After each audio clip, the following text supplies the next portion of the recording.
Hello everyone, welcome to Chennai Dream Institute. So நம்ம 11th October current affairs பார்க்க போகிறோம். So இவ்வளோ நாள் உங்களுக்கு வீடியோஸ் கிடைக்காம இருந்திருக்கும் due to some technical issues. இதுக்கப்புறம் உங்களுக்கு கண்டினியூஸாக நமக்கு கரண்ட் அஃபேர்ஸ் வந்துடும். ஓகே, ஸோ 11th அக்டோபர் இதெல்லாம் தான் நம்ம இன்றைக்கி கவர் பண்ண போகிற news articles. So first 11th October உங்களுக்கு தெரியும் international day of girl child. இது நமக்கு யுனைடெட் நேஷன்ஸ் 2012 அப்சர்வ் பண்ண ஸ்டார்ட் பண்ணியிருக்காங்க. ஸோ இந்த வருஷத்துக்குரிய தீம் என்ன அப்படின்னு பார்த்தீங்கன்னா டிஜிட்டல் ஜெனரேஷன் அவர் ஜென்ரேஷன். அதாவது உங்களுக்கே தெரியும் டிஜிட்டல் எவ்வளோ digital technology especially during this time எவ்வளோ இம்பார்ட்டண்ட்டாக இருந்திருக்கு அப்படின்னு. ஸோ அதில் நமக்கு ஒரு டிவைட் இருக்கக்கூடாது, especially on the basis of gender. Girls அவங்களுக்கு இந்த டிஜிட்டல் டிவைட் ப்ராப்ளம் இருக்கக்கூடாது, டிஜிட்டல் ஜென்ரேஷன் அவர் ஜென்ரேஷன் அப்படின்ற தீம் எடுத்திருக்காங்க. ஸோ எல்லாத்துக்குமே இந்த ஃபெசிலிட்டி கிடைக்கணும் அப்படிங்கிறதுக்காக இந்த டே இன்றைக்கி இந்த தீமில் அப்சர்வ் பண்ணுறாங்க. Okay, international day of girl child October 11. Okay, so theme for this year is digital generation our generation. Okay, so next coal crisis பற்றி பார்க்க போகிறோம். ஸோ உங்களுக்கே தெரியும் இப்போ நமக்கு ரொம்ப ரீசண்டாக எல்லா ஸ்டேட்ஸ்லையுமே மிகப்பெரிய ப்ராப்ளமாக இருக்கக்கூடியது இந்த கோல் இஷ்யூ. ஓகே, உங்களுக்கு கோல் நிலக்கரி எதுக்காக தேவைப்படும் மேஜராக இந்தியாவில் அப்படின்னு பார்த்தீங்கன்னா தெர்மல் கோல் நம்ம யூஸ் பண்ணுறது பவர் ஜென்ரேஷனுக்கு தான். ஓகே, எலக்ட்ரிசிட்டி ஜெனரேஷனுக்கு நமக்கு கோல் தான் யூஸ் பண்ணுறோம். என்ன தான் நம்ம renewable energy, new source of energy தேடி போயிட்டு இருந்தாலும் மெஜாரிட்டி நம்மளோட பவர் தேவையை பூர்த்தி செய்கிறது இன்னமும் கோலாக தான் இருக்குது. ஓகே, ஸோ இதிலேருந்து தான் நமக்கு நிறைய ஸ்டேட் கவர்மெண்ட்ஸோட எலக்ட்ரிசிட்டி போர்ட்ஸ் நமக்கு எலக்ட்ரிசிட்டி ஜென்ரேட் பண்ணி அதை டிஸ்ட்ரிபியூட்டும் பண்ணுறாங்க பீப்புளுக்கு. கரெக்டாக?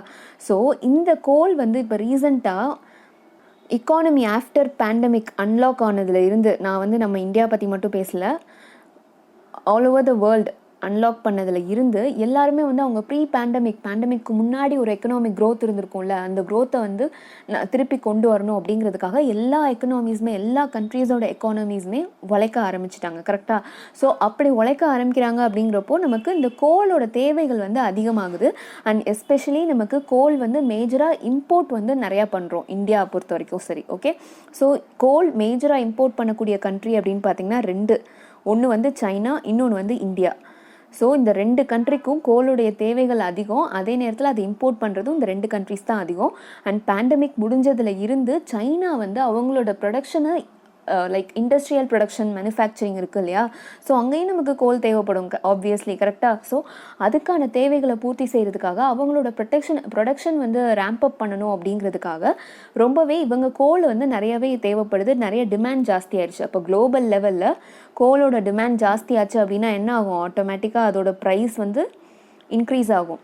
ப்ரைஸ் இன்க்ரீஸ் ஆகும் அப்படின்னா நமக்கு இம்போர்ட் கஷ்டம். கரெக்டாக? ப்ரைஸ் கூட இருந்துச்சுன்னா எப்படி நம்ம இம்போர்ட் பண்ணுவோம்? ஸோ இம்போர்ட்டட் கோல் ஷார்ட்டேஜ் ஆகுது. ஓகே, ஸோ ப்ரைஸ் இன்க்ரீஸ் ஆகுறதுனால நமக்கு கோல் ஷார்ட்டேஜ் ஆகுது. அண்ட் ஆல்சோ நமக்கு இந்தியாவில் ஆப்வியஸ்லி நமக்கு என்ன தான் இம்போர்ட் பண்ணோம் அப்படின்னாலும் இந்தியாவில் ஒரு சில இடங்களில் நமக்கு நிலக்கரி கிடைக்கும். கரெக்டாக? ஸோ அது ஷார்ட்டேஜ். அது என்ன காரணம் அப்படின்னு பார்த்தீங்கன்னா ரெயின். ஸோ நமக்கு நிறைய ஸ்டேட்ஸில் ஹெவி ரெயின்ஸ் உங்களுக்கே தெரியும், நம்ம டெய்லி அடிக்கடி நியூஸ் பேப்பரெல்லாம் பார்க்குறோம், அவ்வளோ ரெயின் போயிட்டுருக்கு. ஸோ அந்த மைன்ஸ்லலாம் ரெயின்ஸ்னால ரொம்ப பாதிப்பு ஏற்படுது மழை காரணமாக. அந்த பர்டிகுலர் கோல் மைனில் அவங்களால அந்த கோல் சப்ளை ப்ராப்பராக கேரி அவுட் பண்ண முடியல. And also transport logistic issue. So இது எல்லாமே காரணமாகி இப்போ கோலோட டிமாண்ட் அதிகமாக இருக்குது. At the same time imported கோலுக்கு போகலான்னு பார்த்தா அதோட ப்ரைஸ் அதிகமாக இருக்குது. ஸோ இதுதான் இப்போ இருக்கிற crisis situation. And almost all the states like நமக்கு கேரளாவாக இருக்கட்டும், இல்லை கர்நாடகா கூட ஓகே, இப்போதைக்கு அவங்களுக்கு ஓகேவாக இருக்குது. பட் கேரளா, ஆந்திர பிரதேஷ், இல்லை இப்போ டெல்லியாக இருக்கட்டும், எல்லார்கிட்டையுமே கோல் ஸ்டாக்ஸ் கம்மியாயிட்டே இருக்குது. ஏன்னா யூஸ்வலி நமக்கு central electricity regulatory commission, so இந்த கமிஷன் ஒரு கமிஷன் நமக்கு central commission electricity related board இது. ஸோ இந்த கமிஷன் யூஸ்வலாக என்ன சொல்லுவாங்க அப்படின்னா கோல் சப்ளை 10 to 20 டேஸ்க்கு ஸ்டாக்கில் இருக்கிற மாதிரி எப்போவுமே ஸ்டேட் போர்ட்ஸ் மெயின்டைன் பண்ணுங்க அப்படின்னு சொல்லுவாங்க. பட் ஆல்மோஸ்ட் இப்போ கேரளா, ஆந்திர பிரதேஷ், இல்லை மத்திய பிரதேஷ் இங்கெல்லாம் பார்த்தீங்க அப்படின்னா நிறைய ஷட் டவுன் பண்ணிட்டாங்க. நிறைய தெர்மல் பவர் பிளான்ஸை வந்து ஷட் டவுனே பண்ணிட்டாங்க. ஏன்னா நமக்கு கோல் சப்ளையே இல்லை அப்படின்ட்டு. அண்ட் மற்ற ஸ்டேட்ஸ்லாம் பார்த்தீங்க, இப்போ தமிழ்நாடுலாம் பார்த்தீங்கன்னா எப்போவுமே யூஸ்வலாக 10 to 20 days இருக்க வேண்டிய ஸ்டாக் இப்போ 4 to 5 days அப்படின்னு அந்த சுச்சுவேஷனுக்கு வந்துருச்சு. ஸோ இதுதான் வந்துட்டு இப்போதைக்கு நமக்கு ஸ்டேட்ஸில் நிறைய ஸ்டேட்ஸில் கேரளாலலாம் பார்த்தீங்கன்னா நீங்கள் எலக்ட்ரிசிட்டி கன்சியூமர்ஸ்கிட்டே சொல்லிட்டாங்க, நீங்கள் கம்மியாக யூஸ் பண்ணுங்கள், பவர் கட்ஸ் வர்றதுக்கு நிறையாவே சான்சஸ் இருக்குது அப்படின்னு சொல்லிட்டு. அந்தளவுக்கு நமக்கு கோல் ஷார்ட்டேஜ் அதிகமாக இருக்குது. அண்ட் ஆல்சோ எல்லா ஸ்டேட் கவர்மெண்ட்ஸுமே இண்டிவிஜுவலாக நமக்கு ப்ரைம் மினிஸ்டருக்கு எழுத ஆரம்பிச்சிட்டாங்க. லைக் லெட்டர்ஸ் எழுதுவாங்க இல்லையா, நமக்கு என்னென்ன தேவைகள் இருக்குது அப்படின்றதுக்கு. ஸோ அதுக்கு வந்து மென்ஷன் பண்ணி சொல்ல ஆரம்பிச்சிட்டாங்க. எல்லாருக்குமே இந்த மாதிரி ஸ்டாக் வந்து தீரப்போகுது, ஒரு 4 to 5 days தான் கோல்ட் ஸ்டாக் இருக்குது. யூஸ்வலி வந்து இந்த மாதிரி 10 to 20 days மெயின்டைன் பண்ண சொல்லுவாங்க, இருக்கும். இப்போ வந்து அப்படி இல்லை. ஸோ எங்களுக்கு வந்து கோல் சப்ளை ப்ராப்பராக கொஞ்சம் பண்ணி கொடுங்க அப்படின்னு. ஸோ இதுக்கு வந்து நமக்கு கோல் இந்தியா வந்து அஷூரன்ஸ் கொடுத்துருக்காங்க எகெயின்.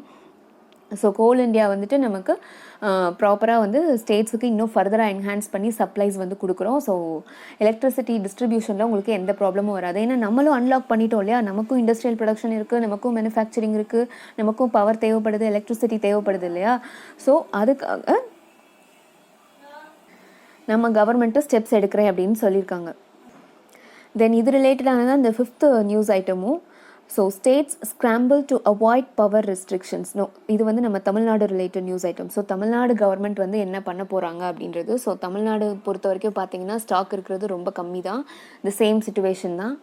ஸோ நமக்கு தமிழ்நாடு பொறுத்த வரைக்கும் யார் இது வந்து இருக்கா, டான்ஜெட்கோ தெரியும் இல்லையா, Tamil Nadu power generation and distribution company, கரெக்டாக. ஸோ இவங்க வந்துட்டு நமக்கு power generation and power distribution பண்ணுவாங்க தமிழ்நாடு பேசிஸில் இருந்து பார்த்தீங்க அப்படின்னா. ஸோ தமிழ்நாடு பொறுத்த வரைக்குமே யூஸ்வலாக நமக்கு 9 to 10 days வந்து கோல்ட் ஸ்டாக் இருக்கும். பட் இப்போ பார்த்தீங்கன்னா ஆவரேஜாகவே ஆல்மோஸ்ட் மொத்தமே வந்து நமக்கு 3 to 4 days அவைலபிலிட்டி தான் இருக்குது அப்படின்னு சொல்லியிருக்காங்க.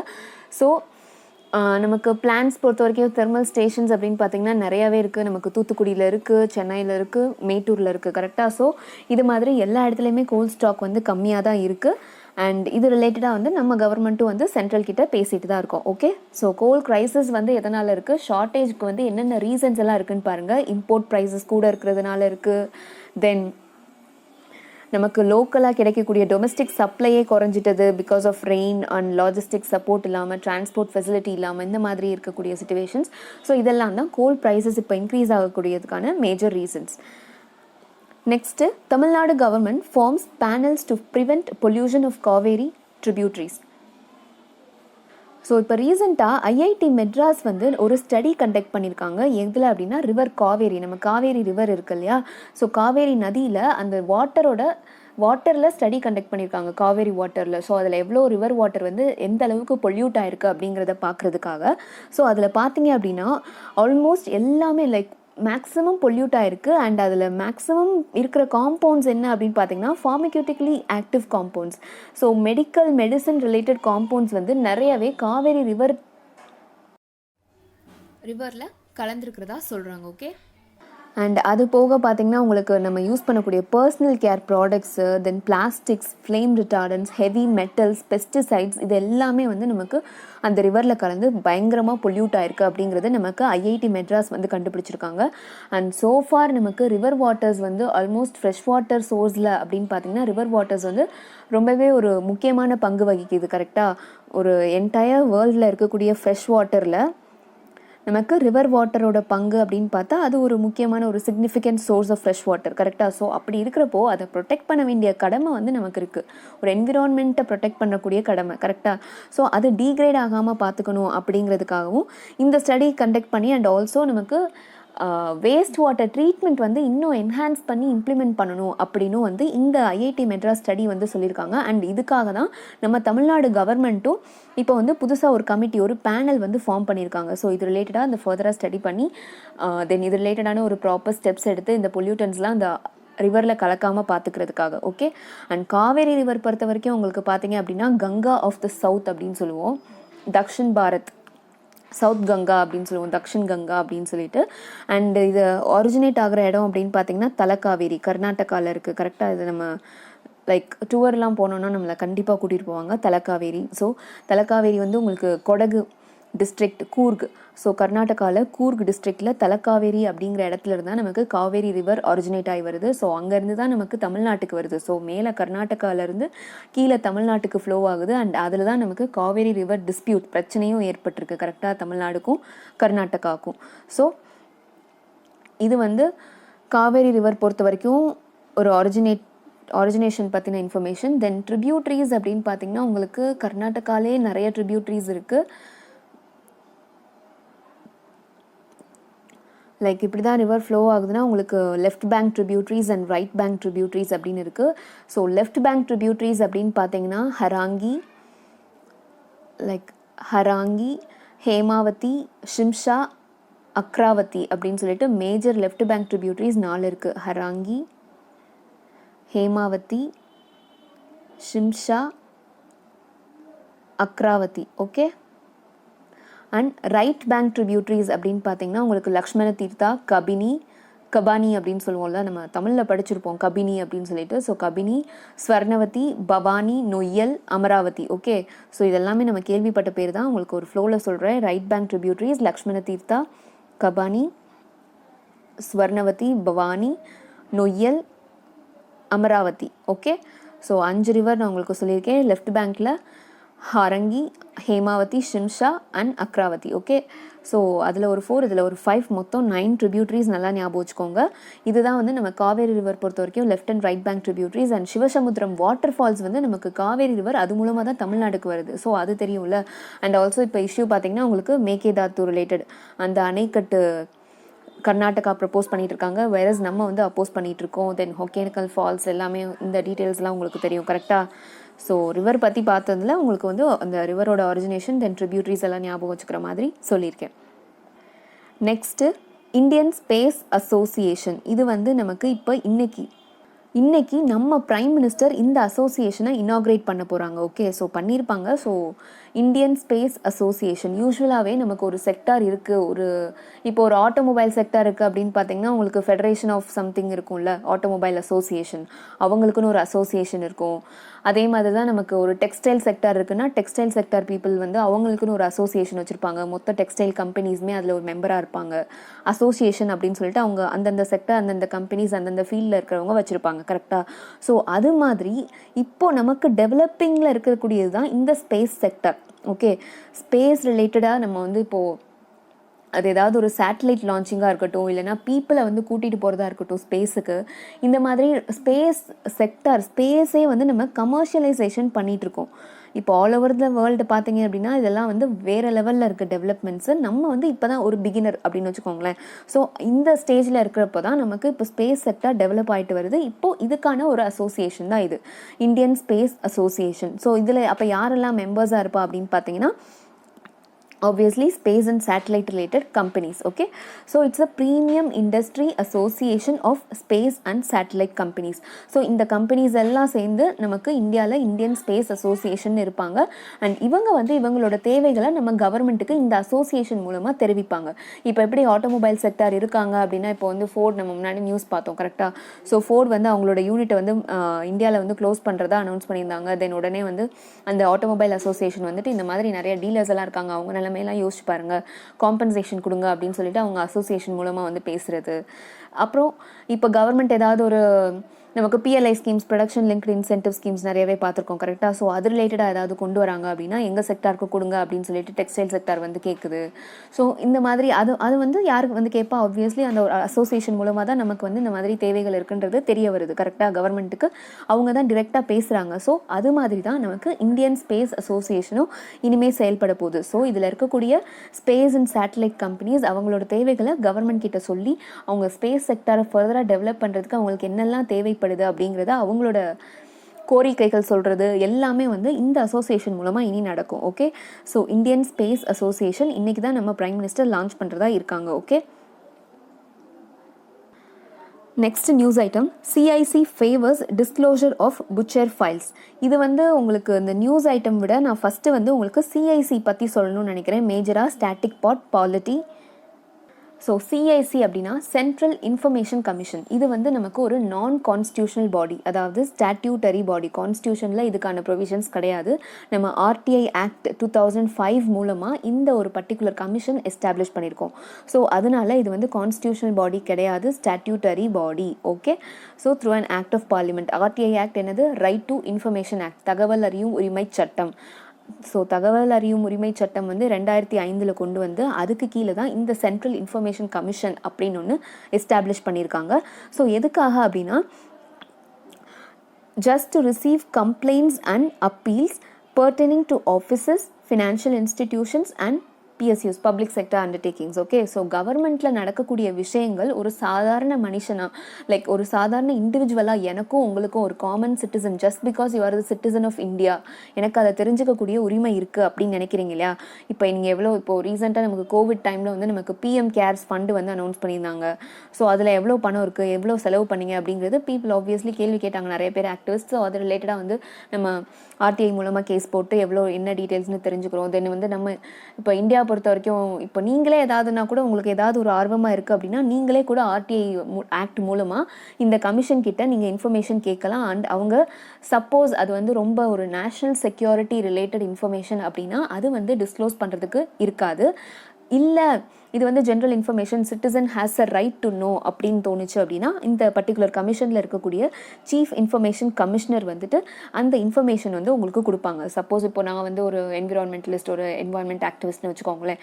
இப்போ எனக்கு வந்து தெரியணும் பர்டிகுலராக இப்போ தமிழ்நாட்டில் எவ்வளோ ரிவர்ஸ் வந்து பொல்யூட்டடாக இருக்குது, இல்லை வேறு ஏதாவது ரிலேட்டட் இப்போ ஏதாவது ஒரு கவர்மெண்ட் சென்ட்ரல் கவர்மெண்ட் ஸ்கீம் வந்து தமிழ்நாடுக்கு வந்து எவ்வளோ தூரம் அலாட் பண்ணி எவ்வளோ அமௌண்ட் இது வரைக்கும் அதில் ஸ்பெண்ட் பண்ணியிருக்காங்க அப்படிங்கிற டீட்டெயில்ஸ் எனக்கு தெரியணும் அப்படின்னா நான் வந்து ஆர்டிஐ ஆக்ட் மூலமாக அப்ளை பண்ணி கேட்கலாம். ஸோ இது வந்து ப்ராசஸ் பண்ணுறது எல்லாமே இந்த பர்டிகுலர் கமிஷன் தான். ஓகே, அண்ட் இந்த கமிஷனோட காம்போசிஷன் பொறுத்த வரைக்கும் பார்த்தீங்கன்னா சீஃப் இன்ஃபர்மேஷன் கமிஷனர் அப்படின்னு சொல்லிட்டு ஒரு சீஃப் இருப்பாங்க. தென் அவருக்கு கீழே 10 அதர் இன்ஃபர்மேஷன் கமிஷனர்ஸ் இருப்பாங்க. ஓகே, அண்ட் இவங்க எல்லாத்தையுமே டிரெக்டாக அப்பாயிண்ட் பண்ணுறது பிரசிடென்ட் தான், but based on the recommendations of a committee. So ஒரு கமிட்டி வந்து ரெக்கமெண்ட் பண்ணும் பிரசிடென்ட் கிட்ட இவங்களை அப்பாயிண்ட் பண்ணுங்க அப்படின்னு சொல்லிட்டு ஒரு நேம் லிஸ்ட் மாதிரி கொடுப்பாங்க. அவங்கள தான் பிரசிடென்ட் அப்பாயிண்ட் பண்ண போகிறாங்க. அந்த கமிட்டியில் அப்போ யார் இருப்பா? Obviously prime minister. தென் நமக்கு லோக்சபா அப்போசிஷன் லீடர். ஸோ நமக்கு மெஜாரிட்டியில் இருக்கக்கூடிய, செகண்ட் மெஜாரிட்டியில் இருக்கக்கூடிய அப்போசிஷன் லீடர் ஆஃப் அப்போசிஷன் இந்த லோக்சபா அவங்க. தென் ஏதாவது ஒரு கேபினெட் மினிஸ்டர் வந்து இருப்பாங்க. ஸோ இவங்க 3 பேரும் நாமினேட் பண்ணி சொல்லக்கூடியவங்கள நம்ம பிரசிடென்ட் வந்து அப்பாயிண்ட் பண்ணுவாங்க. அண்ட் ஆல்சோ யூஸ்வலாக இவங்களோட சேலரி பார்த்தீங்கன்னா நமக்கு சீஃப் எலெக்ஷன் கமிஷனர் இருக்காங்க இல்லையா, அவங்களோட சேலரி தான் வந்து சிஐசியும் வாங்குவாங்க. லைக் அவங்க எவ்வளோ வாங்குறாங்களோ அவங்களுக்கு ஈக்குவல் சேலரி, ஸ்டேட்டஸ், அந்த ஸ்டேட்டஸ் சொல்கிறேன், salary status. Okay, and also மற்ற இன்ஃபர்மேஷன் கமிஷனர்ஸ்க்கு மற்ற எலெக்ஷன் கமிஷனர்ஸ் எவ்வளோ வாங்குறாங்களோ அது மாதிரி. பட் இப்போது ரீசெண்டாக நமக்கு ஆர்டிஐ ஆக்ட் வந்து அமெண்ட்மெண்ட் கொண்டு வந்திருந்தாங்க 2019. அண்ட் அதில் என்ன சொல்லியிருந்தாங்க அப்படின்னா சேலரி வந்து இனிமேல் சென்ட்ரல் கவர்மெண்ட் கையில் இருக்கும் அப்படின்ற மாதிரி சொல்லியிருந்தாங்க. அண்ட் இதுக்கு நிறைய அப்போசிஷன்ஸ் வந்துச்சு. ஏன் அப்படின்னா இந்த சிஐசி ஆஃபீஸ் பொறுத்த வரைக்குமே பார்த்தீங்கன்னா அந்த சீஃப் இன்ஃபர்மேஷன் கமிஷனராக இருக்கக்கூடியவர் எப்படி இருக்கணும் அப்படின்னா எந்த ஒரு பொலிட்டிக்கல் பார்ட்டியை சார்ந்தவராகவும் இருக்கக்கூடாது, அவர் தனியாக செப்பரேட்டாக எந்த ஒரு ஆஃபீஸும் ஹோல்ட் பண்ணக்கூடாது. ஸோ ஒரு இமினன்ட் பர்சனாக இருக்கணும், ஒரு பப்ளிக் லைஃப்பில் ஆர்வமுடையவராக இருக்கணும். எல்லா ஒரு லாவாக இருக்கட்டும், இல்லை சயின்ஸாக இருக்கட்டும், டெக்னாலஜியாக இருக்கட்டும், ஜேர்னலிசமாக இருக்கட்டும், இல்லை அட்மினிஸ்ட்ரேஷனாக இருக்கட்டும், இல்லை என்வாயன்மெண்ட் ரிலேட்டடாக இருக்கட்டும், சோஷியல் சர்வீஸாக இருக்கட்டும், இது எல்லாத்துலேயுமே ஒரு எமினன்ட் பர்சனாக இருக்கணுமே தவிர்த்து அவர் வந்து ஒரு பர்டிகுலர் பொலிட்டிக்கல் பார்ட்டியை சார்ந்தோ, இல்லை ஒரு மெம்பர் ஆஃப் பார்லிமெண்ட்டோ, இல்லை ஒரு ரூலிங் பார்ட்டியை சார்ந்தவராகவோ இருக்கக்கூடாது. ஏன்னா ஆப்வியஸ்லி அப்படி இருந்தால் எப்படி இன்ஃபர்மேஷன் வந்து கிடைக்கும்? ஒரு நடுநிலைமையான இதுதானே வேணும் நமக்கு. ஸோ அதுக்காக இந்த மாதிரி சொல்லியிருப்பாங்க. பட் இப்போது சேலரி வந்து டிரெக்டாக சென்ட்ரல் கவர்மெண்ட் கீழே இருந்து தான் அப்படின்னா அவங்களே அப்பாயிண்ட் பண்ணுற மாதிரி தானே இருக்கும். ஸோ அப்போ யோசிச்சு பாருங்கள் எப்படி வந்து இவங்க வந்து இண்டிபெண்ட்டாக செயல்பட முடியும் அப்படிங்கிற ஒரு இஷ்யூ வந்து இந்த அமெண்ட்மெண்ட் 2019 கொண்டு வந்ததுக்கப்புறம் நிறைய ஆக்டிவிஸ்ட் வந்து அப்போஸ் பண்ணியிருந்தாங்க. இது வந்து ஒரு இண்டிபெண்ட் ஆஃபீஸாக இருக்கணும், சிட்டிசன்ஸ்க்கு ஹெல்ப் பண்ணக்கூடிய வகையில் இருக்கணும், அதுக்காக தான் இந்த சட்டமே நம்ம கொண்டு வந்திருக்கோம். அப்படி இருக்கையில் நீங்களே அப்பாயிண்ட் பண்ணி நீங்களே வந்து சேலரி கொடுக்கணும்னு உங்கள் கண்ட்ரோல்லே வச்சுக்கிட்டீங்க அப்படின்னா எப்படி செட் ஆகும் அப்படின்ற மாதிரி கேட்டிருக்காங்க. அண்ட் ரிட்டையர்மெண்ட் பொறுத்த வரைக்கும் பார்த்தீங்கன்னா மேக்ஸிமம் இவங்களோட இது வந்து 5 years தான். And 65 years which ever is earlier obviously. Okay, 65 years வந்து முன்னாடியே வந்துருச்சு அப்படின்னா obviously he or she has to vacate the office. And 5 years அப்படிங்கிறது அந்த ஒரு 5 years ஒரு டேர்ம் தான். Okay, they are not eligible for reappointment இவங்களா கிடையாது. ஸோ இவங்களுக்கு திருப்பி வந்து செகண்ட் சான்ஸ் அப்படின்னா ஒன்றும் கிடையாது. ஓகே, ஒரு டேர்ம் தான். ஓகே, அண்ட் இவங்க நம்ம முன்னாடி நம்ம லைக் இன்ஃபர்மேஷன் விமன் கமிஷன் இதெல்லாம் பார்த்துருக்கோம் இல்லையா, கமிஷன் ஃபார் விமன், அவங்களோட பவர்ஸ் மாதிரி தான் it has the powers of a civil court. So நிறைய பவர்ஸ் சிவில் கோர்ட்டுக்கு என்னென்ன பவர்ஸ் இருக்குது, சுவோ மோட்டோ பவர் இருக்குது இல்லையா, தாமாக முன் வந்து விசாரிக்கக்கூடியது, இந்த மாதிரி நிறைய விஷயங்கள் நம்ம பார்த்துருக்கோம் ஆல்ரெடி மற்ற கமிஷன்ஸ்க்கு. ஸோ அதே மாதிரி தான் இந்த சிவில் கோர்ட்டுக்கும் வந்துட்டு இந்த மாதிரி பவர்ஸ் இருக்குது. இந்த இன்ஃபர்மேஷன் கமிஷனுக்கும் சிவில் கோர்ட்ஸ் மாதிரியான பவர்ஸ் எல்லாமே இருக்குது. ஸோ ஏதாவது பர்சன்ஸை வந்து சம்மன் பண்ணணும் அப்படின்னா அவங்கள வர சொல்லலாம். தென் ஏதாவது எவிடன்ஸ் வேணும் அவங்க கலெக்ட் பண்ணலாம், இல்லை ஏதாவது டாக்குமெண்ட் இன்வெஸ்டிகேட் பண்ணணும், இல்லை புதுசாக வந்து ப்ரொடியூஸ் பண்ணணும், எதுனாலும் வந்து இவங்களுக்கு பண்ணக்கூடிய ரைட்ஸ் இருக்குது. Okay. And central information commission பொறுத்த வரைக்கும் எந்த ஒரு பர்டிகுலர் மினிஸ்ட்ரி கீழே வருது அப்படின்னு பார்த்தீங்கன்னா ministry of personnel. Okay. So ministry of personnel. And central information commission அப்படிங்கிறது நமக்கு சென்ட்ரல் லெவலில், அதே மாதிரி ஸ்டேட்ஸ்லையும் ஸ்டேட் இன்ஃபர்மேஷன் கமிஷன் இருக்குது. அண்ட் அதே மாதிரி தான் நமக்கு வந்து கவர்னர் அப்பாயிண்ட் பண்ணுவாங்க, சீஃப் மினிஸ்டர் கமிட்டி வந்து ரெக்கமெண்ட் பண்ணும். ஸோ இது எல்லா விஷயமும், பட் டியூட்டி வந்து ஒன்று தான். Okay. So state chief information commissioner அப்படின்னு சொல்லுவோம். அண்ட் அவருக்கு கீழே வந்து நமக்கு 10 அதர் இன்ஃபர்மேஷன் கமிஷனர்ஸ் இருப்பாங்க. பட் என்ன, கவர்னர் வந்து அப்பாயிண்ட் பண்ணுவாங்க. அகெயின் 65 இயர்ஸ் எல்லாமே ரிட்டையர்மெண்ட் எல்லாமே சேம் தான், ரீஅப்பாயின்மெண்ட் கிடையாது. ஓகே. ஸோ இதுதான் வந்துட்டு நமக்கு எஸ்ஐசி பொறுத்த வரைக்கும். தென் இப்போ ரீசெண்டாக என்ன நியூஸ் அப்படின்னா, இப்போது நெஹ்ரு மெமோரியல் மியூசியம் ஒன்று இருக்குது. அண்ட் ஆல்சோ ஜம்மு காஷ்மீரில் இருக்கிற லைப்ரரியில் நமக்கு ஒரு பர்டிகுலர் ஆர்மி சீஃப், அதாவது இந்தியாவுடைய செகண்ட் ஆர்மி சீஃப், நமக்கு வந்து இண்டிபெண்டன்ஸ்க்கு முன்னாடி இருந்துச்சு இல்லையா ஆர்மி. ஸோ அப்போவே வந்து பிரிட்டிஷ் இந்தியா டைம்லேயே வந்துட்டு ஆர்மி சீஃபாக நமக்கு வந்து ஜென்ரல் ராய் புச்சர் அப்படின்னு சொல்லிட்டு ஒருத்தர் இருந்திருப்பார். ஸோ அவர் சப்மிட் பண்ண ஒரு ரிப்போர்ட்டை அந்த பப்ளிக் ஃபோரால் அந்த மெமோரியல் மியூசியம்லேயோ இல்லை ஜம்மு அண்ட் காஷ்மீர் லைப்ரரியிலையோ டிஸ்பிளேல, ஓப்பன் டிஸ்பிளேல வைக்கலாமா வேணாமா அப்படிங்கிற ஒரு டிபேட் போயிட்டுருக்கு. ஓகே. ஏன்னா இது வந்து எந்த பர்டிகுலர் ஃபைல் இவர் வந்து சப்மிட் பண்ணியிருந்தார் அந்த டைமில் அப்படின்னா 1947-49 டைமில் நமக்கு ஜம்மு அண்ட் காஷ்மீர் வந்து நம்ம இந்தியாவோட இணைஞ்சிச்சு இல்லையா, accession instrument of accession sign பண்ணி. ஸோ அந்த டைமில் இருந்த ஃபைல் இது. ஓகே. ஸோ இந்த ஃபைலை இப்போ ஓப்பனாக டிஸ்க்ளோஸ் பண்ணலாமா வேணாமா, இது வந்து டிஸ்க்ளோஸ் பண்ணால் லைக் நம்ம நேஷ்னல் இன்ட்ரெஸ்ட் எதுவும் பாதிக்குமா அப்படிங்கிற மாதிரியான விஷயங்கள் தான் இப்போ போயிட்டுருக்கு. ஸோ அது ரிலேட்டடாக தான் நம்ம இப்போ சீஃப் இன்ஃபர்மேஷன் கமிஷனர் பற்றி, சென்ட்ரல் இன்ஃபர்மேஷன் கமிஷன் பற்றி பார்த்துருக்கோம். நெக்ஸ்ட்டு, டெத் ஸ்டாக்ஸ் வில்லேஜஸ் இன் ஒடிஷாஸ் கியோஞ்சார். ஸோ ஒடிசாவோட கியோஞ்சார் மாவட்டத்தில் நிறைய பேர் வில்லேஜர்ஸ் அங்கே இருக்கிற எஸ்பெஷலி ட்ரைபல் பீப்புள், ஏன்னா உங்களுக்கே தெரியும் ஒடிஷாவில் ட்ரைப் கம்யூனிட்டி வந்து ஜாஸ்தி. ஸோ அதில் வந்து நிறைய பேர் இறந்து போகிறாங்க. அண்ட் அது ரிலேட்டடான ரீசன் தான் இப்போ நம்ம பார்க்க போகிறோம்.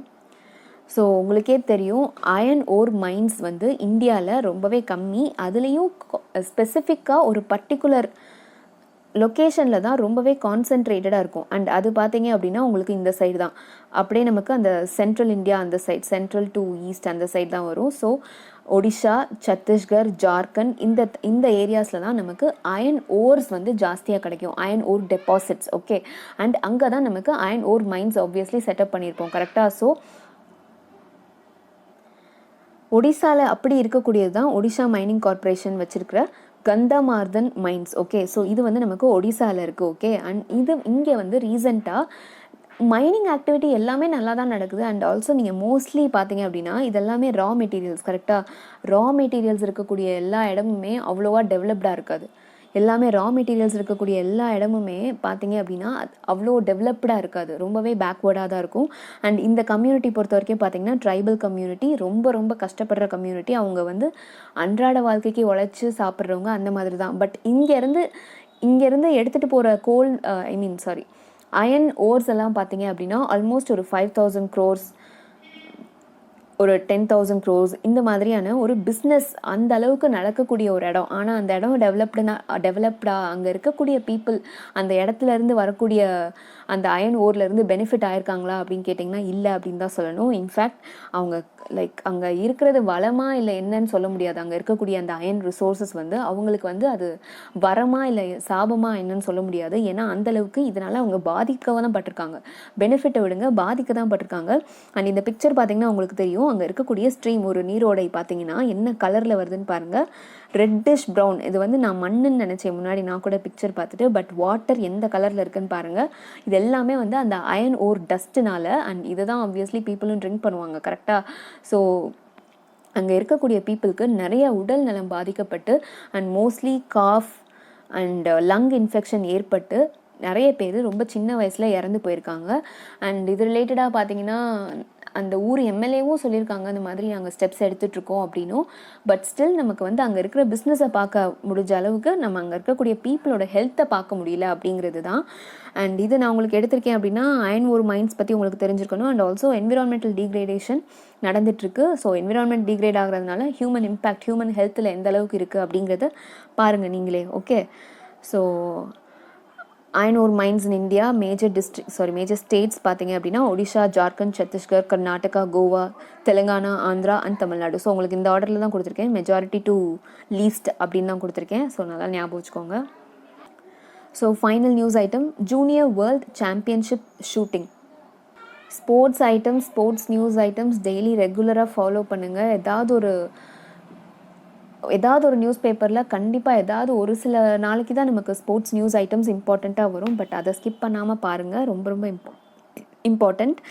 ஸோ இப்போ ரீசெண்டாக நமக்கு ISSF அதாவது international shooting sport federation junior world championship வந்து நடந்திருக்கு. எங்கே அப்படின்னா லிமா, பெரு கண்ட்ரி. ஓகே, ஸோ பெருவில் லிமா அப்படிங்கிற பிளேஸில் நடந்திருக்கு. அண்ட் இதில் பார்த்திங்கன்னா இந்தியன்ஸ் வந்து மெஜாரிட்டி வின் பண்ணியிருக்காங்க. அண்ட் சாம்பியன்ஷிப்பை வின் பண்ணி 16 கோல்டு, 15 சில்வர், 9 பிரான்ஸ் மெடல்ஸ் வந்து இந்தியா வின் பண்ணியிருக்கோம். அண்ட் இந்தியாவுக்கு அப்புறம் தான் நமக்கு USA, இட்டலி எல்லாமே மற்ற கண்ட்ரிஸ் எல்லாம் வந்திருக்கு. அண்ட் மோஸ்ட்லி ஷூட்டிங்கில் நமக்கு short range, medium range, pistol firing எல்லாத்துலேயுமே நம்ம வந்து கோல்டு நிறைய இடத்துல வின் பண்ணியிருக்கோம். அண்ட் இது எல்லாமே நேம்ஸோட கோல்டு வின் பண்ணவங்க நேம்ஸ் மட்டும் நீங்கள் பார்த்து நல்லா ஞாபகம் வச்சுக்கோங்க. Okay, so ISSF international shooting sport federation எங்கே நடந்திருக்கு அப்படின்னா லிமா, பெருவில். Okay, so that's it for today guys. Thank you so much for watching. See you tomorrow.